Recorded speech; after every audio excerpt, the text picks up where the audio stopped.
હાલ જે જન્મ મરણની તમામ કામગીરી છે તે ભારત સરકારના આદેશ મુજબ તમામ પ્રકારે ડિજિટાઇઝ થવું જોઈએ અને અરજદારોને ક્યાંય પણ જવું હોય તો એને ડિજિટલ માધ્યમથી પ્રમાણપત્રો મળી રહે એ સેવા હેતુ કેન્દ્ર સરકારે સિવિલ રજિસ્ટ્રેશન સિસ્ટમ નોંધણીની પ્રક્રિયા શરૂ કરેલ છે, જે વેબ બેઝ કામગીરી થઈ છે.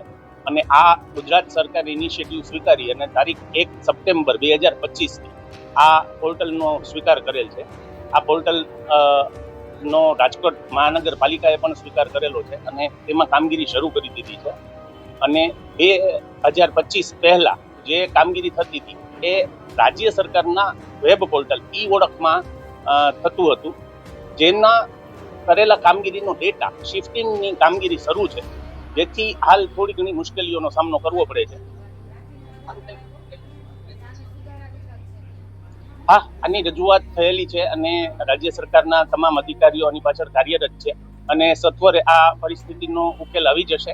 તમામ ડેટાબેઝ છે એ સિવિલ રજિસ્ટ્રેશન સિસ્ટમમાં ટ્રાન્સફર થઈ જશે અને પબ્લિકને અમે એકદમ સત્વરે કામગીરી શરૂ કરી અને પૂર્ણતા કરી દઈશું. કોઈ નિશ્ચિંત રહેજો, પબ્લિકને કોઈ પરેશાની નહીં આવવા દઈએ.